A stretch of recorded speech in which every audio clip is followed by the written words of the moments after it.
Alhamdulillahi rabbil alamin. Wassalatu wassalamu ala rasulil amin wa ala alihi wa sahbihi ajma'in wa ba'd. Ọpẹ́ ni fún Ọlọ́run Ọba àlékè ọlá, atọrọ ìkẹ́ àti ìgẹ̀ fún Ànábì wa sallallahu alayhi wa sallam. Gbogbo ẹ̀yin olùtẹ́tí sí wa lápọ̀nlé níbikíbi ní orílẹ̀-èdè àgbáńlá ayé, a kí yín káàbọ̀ sórí ètò wa Al-Istiqama. Abẹ́lẹ́ nínú àánú rẹ̀, èyí tí a jọ ń sọ yìí tí ẹ̀yin náà sì ń tẹ́tí sí, Ọlọ́run má ṣe lè máa jẹ́jọ́ ọbú fún ẹnì kọ̀ọ̀kan wa. Àwa tá ń sọ àti ẹ̀yin tẹ́ ń gbọ́ wa, Ọlọ́run má dùn wá ní ládàá rẹ̀ láyé ní bíbáyìí àti lọ́run àlùkìyámà.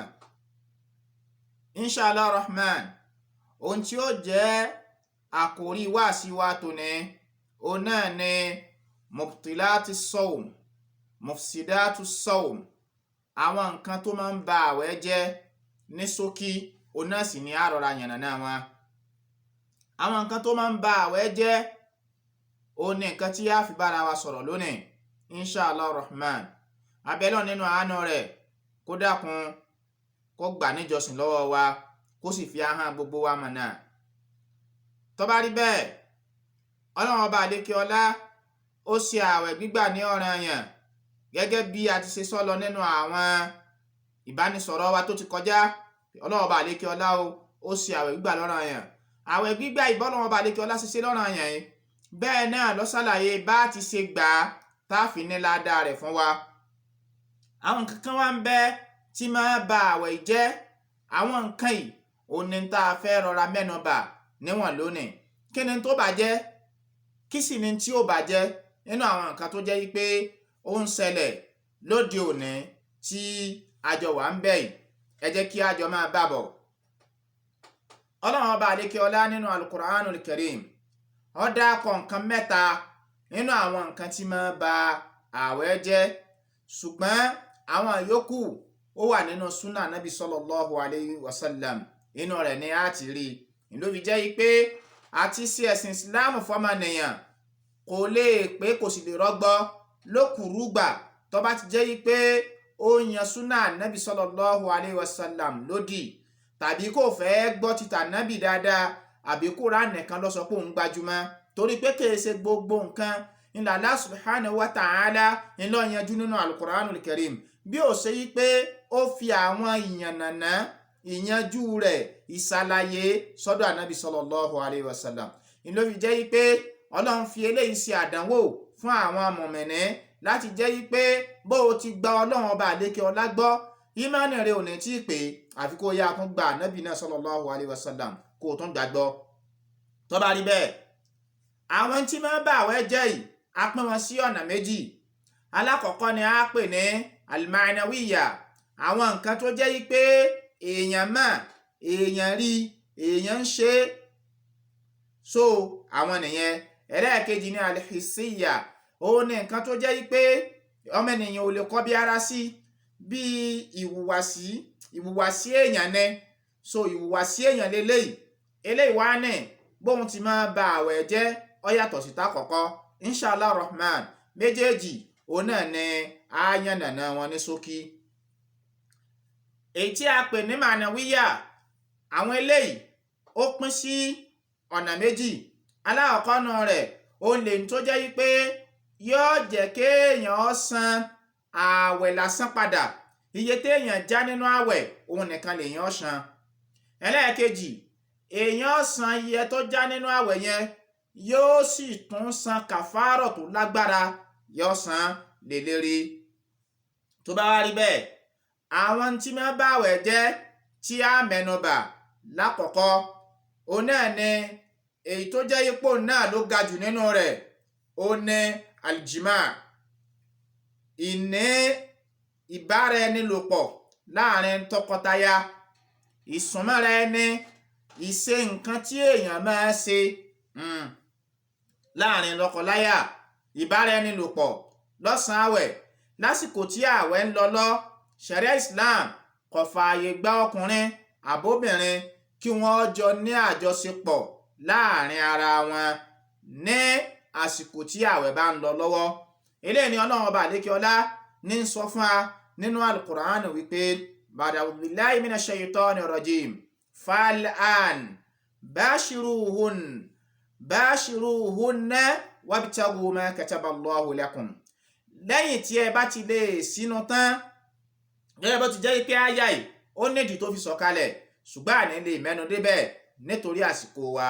Tá a bá ti lè sínú tán fal'ana, láti ìgbà tẹ́ ẹ bá ti ń sínú tán o, tẹ́ ẹ ti lè máa sínú tán tófin yìí ti ń sọ̀kalẹ̀, tọ́rọ́tọ̀ lòfin ti ń bẹ́ńlẹ̀ tẹ́lẹ̀, àmọ́ nígbà tó lọ́wọ́ bá lékè ọlá yí òfin yẹn padà ní ló jẹ́ sọ fún wa pé fal'an, àmọ́ láti ti sin lọ o, tẹ́ ẹ bá ti lè sínú tán tóòrùn ti wọ̀ bashiruhunna, ẹ máa rọ́lu àwọn ìyàwó yín, ẹ jẹ́ káwọn náà máa rọ́lu yẹn, wabtagu ma kataballahu lakum. Nítorí ọba lékè ọlá bá sì sọ wípé yóò jẹ́ ti yẹn níbi rírọ́lu rẹ ẹni yìí, ẹ máa wá, that means pé ẹ máa wá oore Ọlọ́run, òun náà ni ọmọ. So tá a bá ti sínú tán eléyìí ọlẹ́tọ̀, ntí àyà yìí tó ń ṣe lálàyé fún wa ni wípé tí a bá tí ì sínú a gbọ́dọ̀ dán wò, àmọ́ tá a bá ti lè sínú tán a lè dán wò. Òun ni pé láti àsìkò yẹn títí tí alifájàrí ó tún fi yọ ọjọ́ kejì a lè máa ṣe, àmọ́ tó bá ti di pé alifájàrí yọ èèyàn ò gbọ́dọ̀ ṣe mọ́. A jẹ́ wípé kéèyàn ṣe ní àsìkò tí ò kí ń ṣe àsìkò sínú, èèyàn ti rọ́lu ọgbà Ọlọ́run ọba àlékè ọlá, èèyàn ti ṣe kán nínú nǹkan èèwọ̀ nìyẹn. Téèyàn bá wá dán wò kẹ́ni nǹkan tí ó fi tánràn rẹ̀. Alákọ̀ọ́kọ́ ó ní pé irú ẹni bẹ́ẹ̀ yóò kọ́kọ́ túbá lọ sọ́dọ̀ Ọlọ́run ọba àlékè ọlá náà. So yóò kọ́kọ́ túbá. Ká tó lọ báyẹn, kí ni nǹkan tá a lè pè ní ìpè ìbáraẹnilòpọ̀ ó ṣẹlẹ̀ síyàn gangan. Ìbáraẹnilòpọ̀ ó ti ṣẹlẹ̀ kìí ṣègbà tó bá tó gbádùn ẹ̀ dáadáa gan. Ọwọ́ pé magibul hashafati fil farj, tá a bá ti lè rí wípé ibi tí wọ́n dá ibi adéǹdérí nǹkan ọkùnrin tó bá ti lè wọ ara obìnrin lásán, ìyókù ọba àmọ́ ti wọ̀, bó bá ti lè wọbẹ̀ sawa'an anzal aw lam yunzil, ọmọ ènìyàn ó rìlíìsì ni o àbí kò rìlíìsì, fakọd wakọ̀ aljima, ìbára ẹni sùn ti ṣẹlẹ̀ báyẹn. Tẹ́lẹ̀ bá ti lè ṣẹlẹ̀ síyàn, ìdájọ́ tá a fẹ́ sọ yìí ó ti di dandan léèyàn lérí báyẹn. Alákọ̀ọ́kọ́ téèyàn bá ti lè dánrú eléyìí wò, nǹkan àkọ́kọ́ ò ní wípé irú ẹni bẹ́ẹ̀ ó kọ́kọ́ dọ̀ràn yàn fún kọ́kọ́ máa túbá lọ sọ́dọ̀ Ọlọ́run ọba àlékè ọlá. So ó gbọ́dọ̀ máa túbá lọ sọ́dọ̀ Ọlọ́run, torí wà sẹ́lọ́run ìnirú ẹni bẹ́ẹ̀ ti wù yẹn kó yá túbá lọ sọ́dọ̀ Allah. Ẹlẹ́ẹ̀kejì, ìtìmọ́mù dhalikal yawm, àwẹ̀ ọjọ́ yẹn ò gbọ́dọ̀ má parí ẹ̀, ó máa gba àwẹ̀ yẹn lọ, ó máa gbà lọ, ò ní jẹun, ó gbọ́dọ̀ jẹun àyàfi tó bá dáre pé ó ti fẹ́ dojú kú ma lọ́wọ́, òun lọ́sẹ̀kù tó lè wá nǹkan jẹ tí ó sì tún kó ẹnu rẹ̀ ró. Ìtìmọ́mù dhalikal yawm yóò máa bá àwẹ̀ ọjọ́ yẹn lọ, bó ṣe ra ṣeun yóò bá lọ, ṣùgbọ́n kò ní ládàá rẹ̀ mọ́. Ẹlẹ́ẹ̀kẹta, alqadawu, ó náà ní alqada, yóò san àwẹ̀ ẹyọkan yìí, yóò san padà, ọ̀ranyàn tún ni.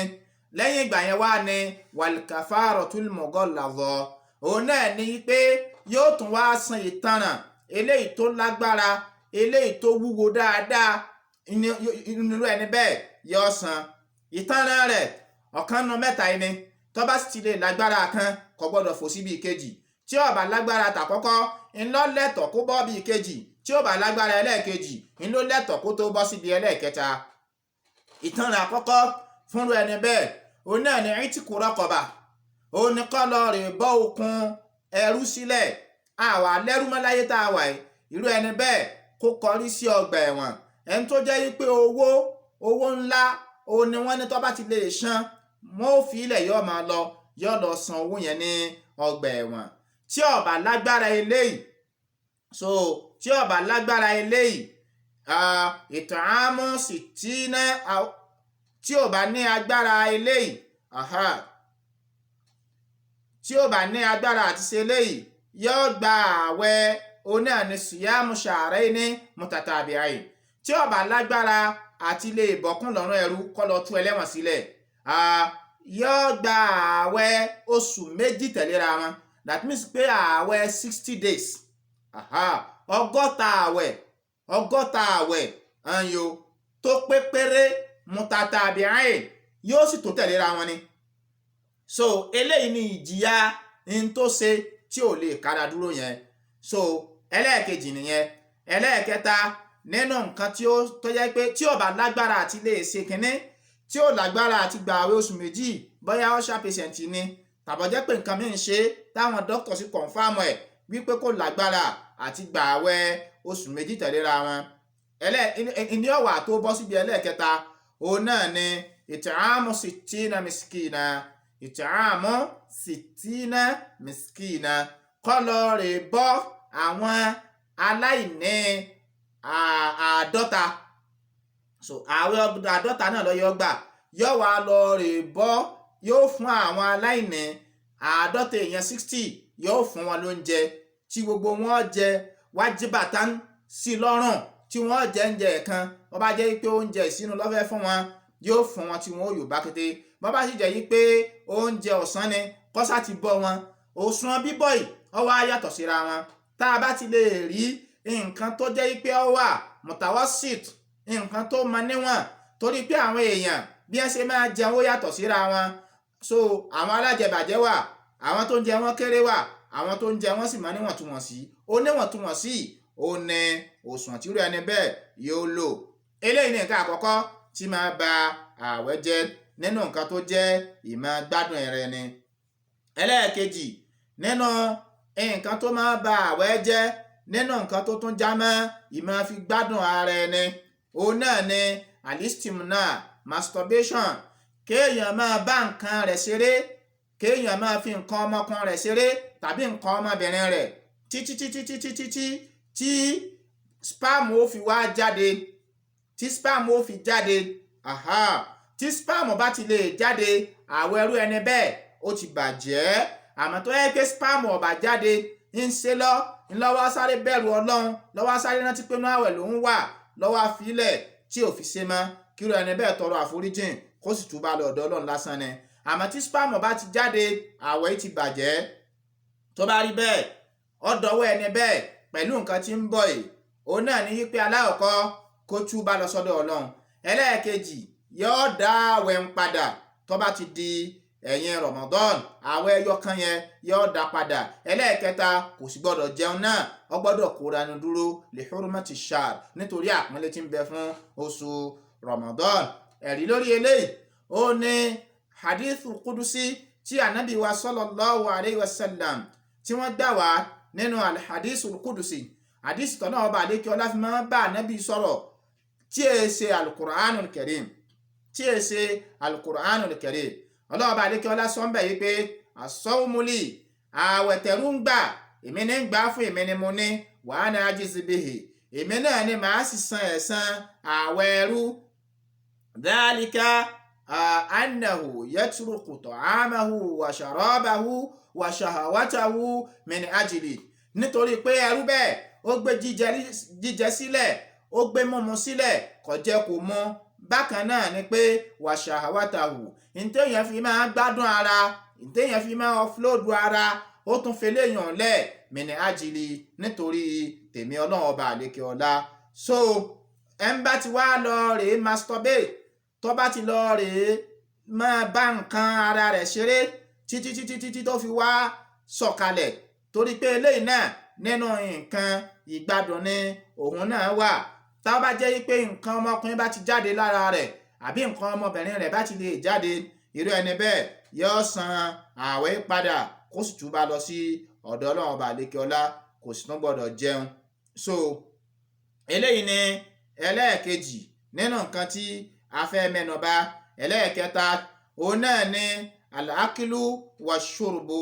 Al-akilu wash-shurbu, ìjẹ àti mímu lọ́sàn-án àwẹ̀ amdan, kéèyàn máa ṣe la nasiyan wala sahawan, kìí ṣe ń tó gbàgbé àbẹ́ni tí ò máa o. ẹni tó bá jẹ́ pé ìgbàgbé ló ṣe é tó fi lọ jẹ tàbó mu lọ́sàn-án àwẹ̀, irú ẹni bẹ́ẹ̀ ìdájọ́ ọ̀tọ̀ ní bẹ fún. Inshallah rahman, a máa bá bọ̀ níbi apá kejì. Kọ́lọ́n kọ́dà ń kó gbà níjọsìn lọ́wọ́ wa. Wassalamu alaikum.